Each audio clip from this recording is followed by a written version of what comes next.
तो ये तो हमने देखा मैक्रो न्यूट्रिएंट्स क्यों इंपॉर्टेंट है, माइक्रो न्यूट्रिएंट्स क्यों इंपॉर्टेंट, बट रियलिटी क्या है। तो ये कुछ रियलिटी एग्जांपल्स देखते हैं। अगर इंडियंस के बारे में हम बात करेंगे तो ये कुछ रिपोर्ट्स है, सर्वे रिपोर्ट्स है जो रिसेंटली पब्लिश हुए हैं। तो ये 2019 का रिपोर्ट है जो मिंट में पब्लिश हुआ था।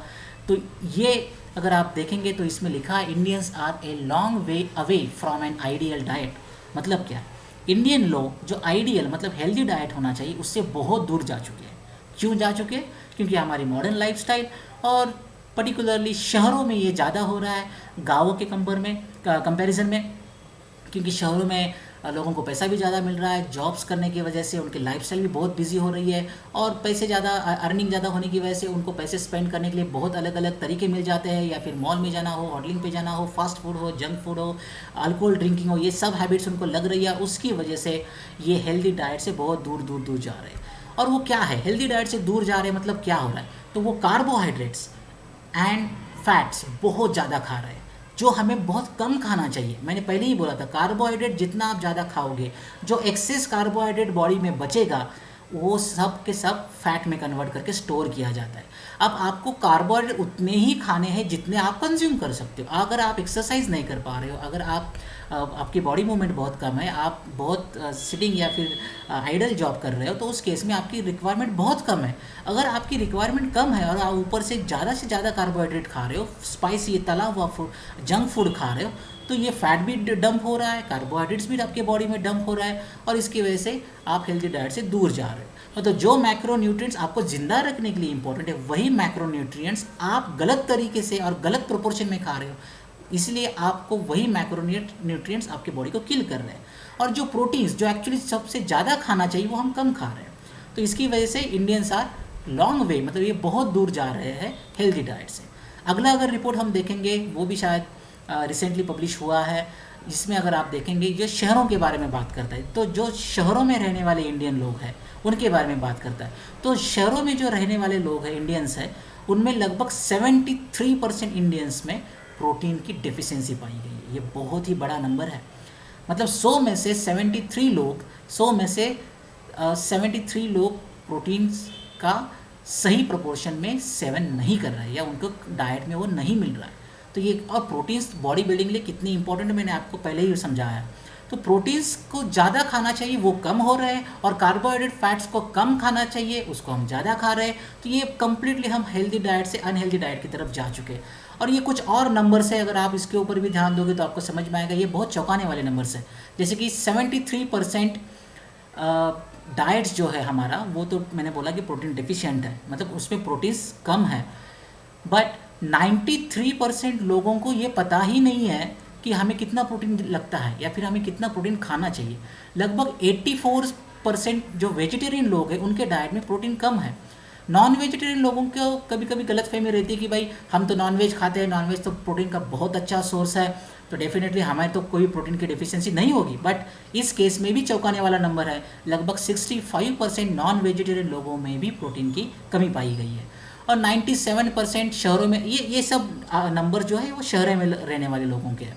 तो 97% जो शहरों में रहने वाली प्रेग्नेंट वूमन है उनको तो ये पता भी नहीं है कि उनकी प्रोटीन्स की रिक्वायरमेंट क्या है।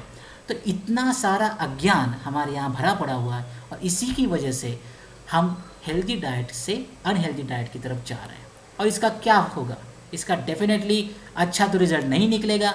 लैंसेट ये एक रिसर्च जर्नल है, साइंटिफिक जर्नल है, जो दुनिया में बेहतरीन जर्नल माना जाता है। उसकी अगर आप रिसेंट पब्लिकेशन या रिसेंट रिपोर्ट देखोगे तो उसमें लिखा गया है कि इंडिया ये पूरे वर्ल्ड में ओबेसिटी मतलब मोटापेपन का अगर हम स्टैटिस्टिक्स निकालेंगे तो उसमें इंडिया पूरे वर्ल्ड में टॉप 5 कंट्रीज़ में आता है। तो अगर हम सिर्फ मेन, इसका मतलब पुरुषों की मोटापेपन की बात करें, तो इंडिया पूरे वर्ल्ड में 5वें नंबर पे है। इसका मतलब पूरे वर्ल्ड में हम 5वें हैं उस नंबर में जितने, उसमें हमारे पास सबसे ज़्यादा मोटापे वाले लोग या पुरुष हमारे कंट्री में पाए जाते हैं। सिमिलरली अगर हम मोटापे और वुमेन की बात करें तो वुमेन के नंबर में भी हम वर्ल्ड में तीसरे नंबर पे जा चुके हैं। मतलब वर्ल्ड में तीसरे नंबर पे हम सबसे ज़्यादा मोटी वुमन या फिर ओबेस वुमन या फिर ओवरवेट वुमन हमारे यहाँ नंबर 3 कंट्री है हम जिसमें ये पाई जाती है। तो इस केस में यही होगा अगर हम हेल्दी डाइट से अनहेल्दी डाइट की तरफ जाएंगे। तो क्या होगा मोटापे की वजह से? मोटापा ये बहुत ही अलार्मिंग सिचुएशन है। पिछले 10 सालों में आप अगर ये नंबर देखेंगे तो पिछले 10 सालों पे हमारे यहाँ लगभग मोटापे और मोटे लोगों का नंबर दुगने से ज़्यादा बढ़ चुका है। और इसकी वजह से हम बहुत हाई रिस्क कैटेगरी में आ चुके हैं। कौन सी हाई रिस्क कैटेगरी?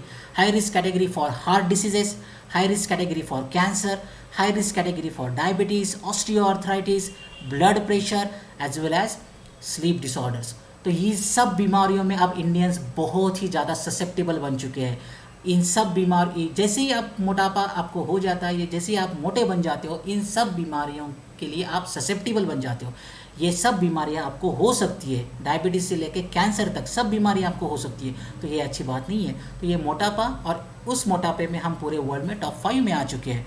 तो ये बिल्कुल भी अच्छी नहीं। तो हमें क्या करना चाहिए? जैसे ये टाइटल बोल रहा है, India needs to lose weight. हमें हमारा वेट कम करना चाहिए। कैसे हम वेट कम करेंगे? डेफिनेटली जो हम हेल्दी डाइट से अनहेल्दी डाइट की तरफ जा चुके हैं, बस हमें वहाँ से फिर से खुद को वापस लाना है।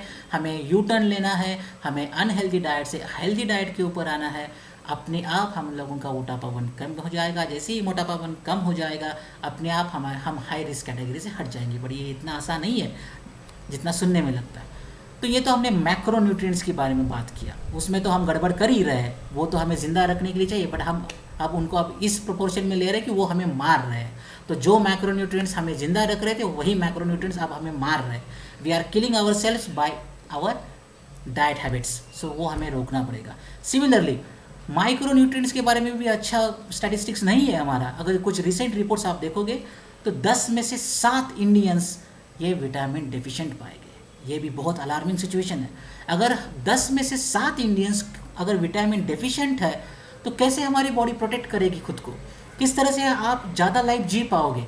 किस तरह से आपका एजिंग स्लो होगा? किस तरह से आप डायबिटीज़, कैंसर, हार्ट प्रॉब्लम्स, इस तरह के क्रोनिक डिसीजेस से लड़ पाओगे? क्योंकि यही तो माइक्रो विटामिन्स है जो आपके बॉडी को स्ट्रांग बनाती है इन बीमारियों के अगेंस्ट लड़ने के लिए। वो आपको लाइफ अच्छा देती है, लॉन्ग लाइफ देती है, और आपका एजिंग भी स्लो करती है। यही माइक्रो विटामिन्स जैसे कि विटामिन B12 हो, आयरन हो, विटामिन बी, फोलिक एसिड हो, विटामिन डी, सबसे इंपॉर्टेंट विटामिन डी है जो बोन हेल्थ के लिए, उसमें भी हम लोग डेफिशिएंट पाए गए हैं। तो ये भी बहुत अलार्मिंग सिचुएशन है। तो दोनों केस में मैक्रो न्यूट्रिएंट्स हम गलत प्रोपोर्शन में ले रहे हैं, माइक्रो न्यूट्रिएंट्स हमें बहुत ज़्यादा लेने चाहिए, वो हम ले ही नहीं रही है, उसमें हम डेफिशिएंट है।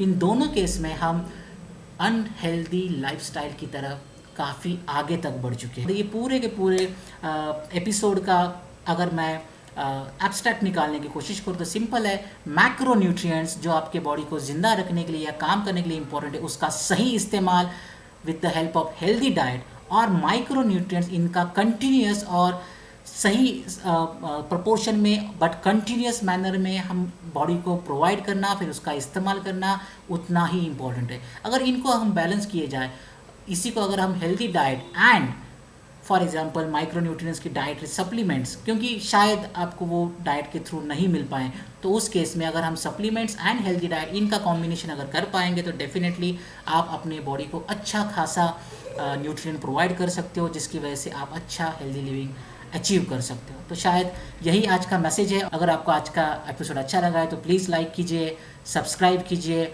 और आपके जो भी व्यूज़ है वो आप कमेंट्स में लिख सकते हो। Thank you very much. Bye.